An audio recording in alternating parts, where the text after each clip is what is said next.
Hi and welcome to the All Things ITSM Podcast. I'm Kirsty McGowan, I'm here with Tristan Boot. Hi Kirsty.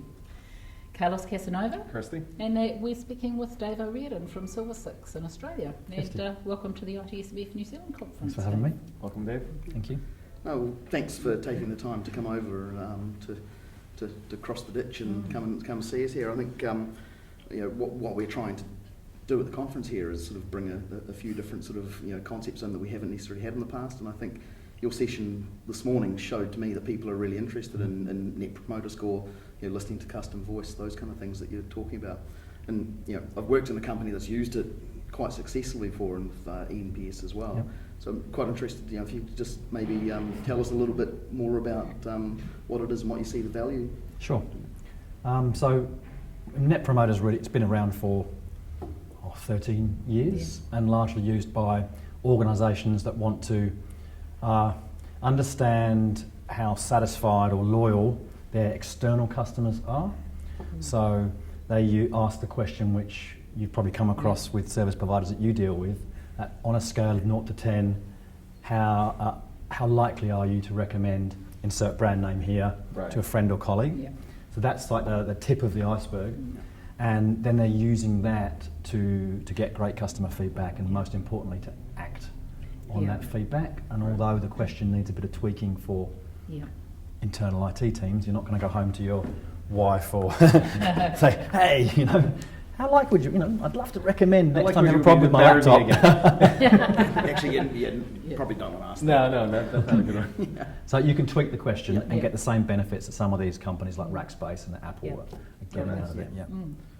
One of the things you said that I really liked was that you really need, when you get customer comments in a survey, you need to read the wall and actually pay attention to the wall. I think in a lot of cases we go out and ask the questions, but then nobody ever sits down and looks at what people are saying and asking. And the other part of that you said was to make them aware that you're looking at them and that you're paying all attention. that feedback.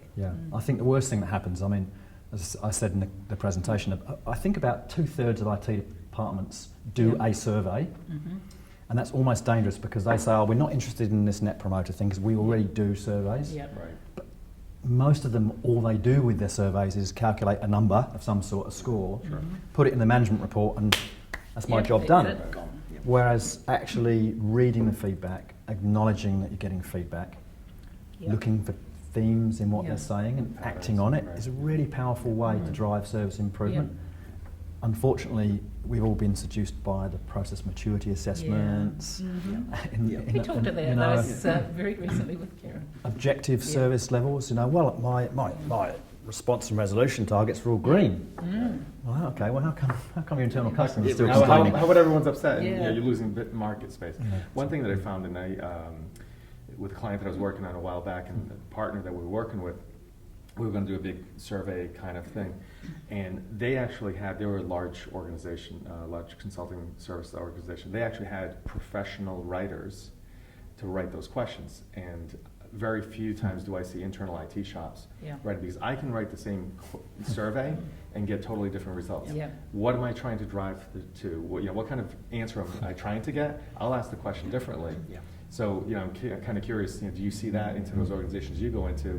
Oh, we've got our surveys. And you're like, well, what kind of answer are you going to get from that? Yeah. I think probably what I see most of is, it's not the wording, although that can be a problem, it's that IT asks the questions about things it wants to know, not necessarily asking questions about what the customer wants to tell them. I guess my question would be, do they want to hear that? Or do they want, and that gets to I'm going to ask the questions that I know the answers and I want the answers to, rather than stuff that's potentially harmful. If you said to me, I want you to run a survey, and forget Net Promoter, but I want you can only ask one question. One question. You can imagine asking an IT team to come up with the one question. Network wants to ask how fast the network, and project team wants to ask about delivery of projects. I'd say, what's the one thing you'd like us to do better or you'd like us to improve? Just that. And that's a powerful question that Net Promoter has as it's one of its second or third questions. That doesn't give you a number. No. So what can you do with that? And one of the other things you talked about that I liked, and maybe you can explain it too, was that this whole, what do you call it, the watermelon Oh, yeah. principle or whatever. I'd love to claim that was my phrase, but don't it's worry, not. nobody's watching this. It's not my phrase, I wish it was. The watermelon effect is where all your objective performance KPIs around service levels are all green, but the customer's all red and angry on the inside. And Net Promoter, as a supplement to those objective KPIs, is one way to stop you being burnt by that watermelon effect, which bites managed service providers at contract renewal time. Because, hang on, all our numbers are saying we're green. How come you're going out to market? And it's great for internal in IT service providers because their customers aren't threatening them with, we're going to outsource you guys. So, So I guess, one of the other concepts that I liked as well was it the service paradox? Service recovery paradox. Service recovery paradox, because I've said for quite a while that it's not if things go wrong, it's how you deal with it. When they do. And I thought that was really interesting. That so if I get it right, so things go wrong, you recover a service, and if you do it right, you can actually build loyalty with that customer. But what I liked, the point that you then made was this isn't a good way to try NPS scores, because if you keep screwing up, they're not going to. Doesn't work right. But I thought that was a fascinating concept. And there's a lot of, it's not like, one of these, sometimes you get these studies where the people behind the study have got an axe to grind with the, this is one where there's multiple studies conducted by multiple organisations in the service industry that show that exactly what you've just said. If you do a good job of recovering when a customer's had a bad experience, they'll be more loyal to you than if they didn't have a bad experience. And you can Google service recovery paradox, and there's loads of data on that. Well, it's funny because during my session, two things right along that line was the International Red Cross. The way they look at it is events are going to happen. It's how we can recover from them, which is really what we have to do. If we don't recover well, it's a disaster. If we recover well, it's just a bad event that we recovered from. And one of the examples that I used was when Tylenol was breached 10, 20 years ago, and somebody tainted the pills. When the president of the organization, he was obviously under stress, while it was going on, and he went to the medicine cabinet, reached for the Tylenol to take a pill for the headache, and he paused. And he said, if I can't trust this, then no one should. So what did he do? He responded, just carte blanche, pull everything from the shelves around the world.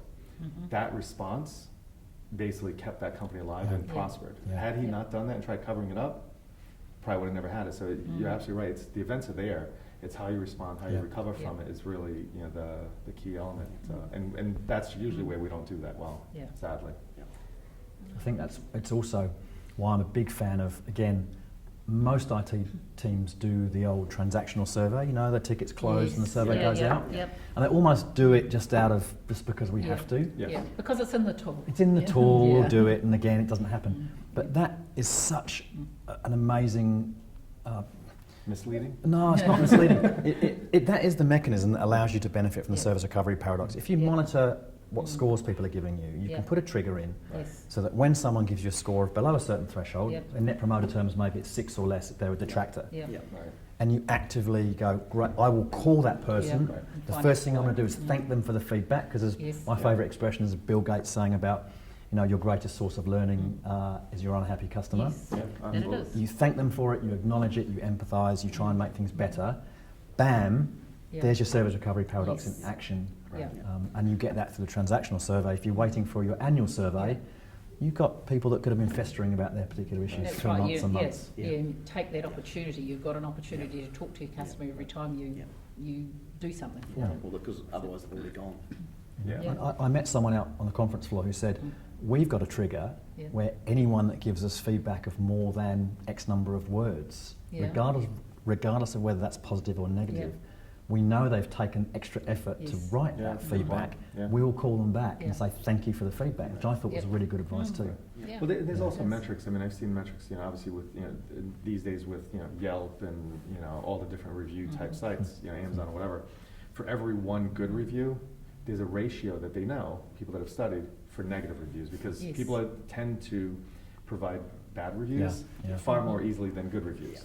So there's a ratio that's understood by things like that, where when you don't take that into account, you're kind of misreading Yeah. the results and stuff. So I guess doing every one is really the key there if you can. We do see that's one good reason why we recommend that people do everything they can. They monitor the response rate and make sure they're doing things to drive that response rate up, such as acting on the feedback, communicating with the improvements that are planned and have been implemented, because that's a surefire way you're going to increase your response rate, which means your sample size grows, which means it's more balanced rather than having just the 2 or 3 people that are really, really unhappy responding. Yeah, I like the way you talked about one way of encouraging that feedback and response rate is to offer prizes, but a better way is actually to do something with the responses that you get. Yeah.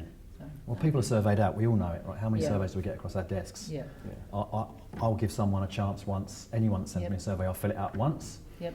If they don't respond when I've indicated I'm really unhappy, I'll never fill it out again. Yep. And if I never hear from them, I don't need individual communication. Like, just as long as my bank says, as a result of this survey, we've learned that we can do this, I'll keep doing their surveys. Otherwise, I'm not filling it out. Yeah, why am I going to waste my time when you're not seeing the value of it, basically, sure.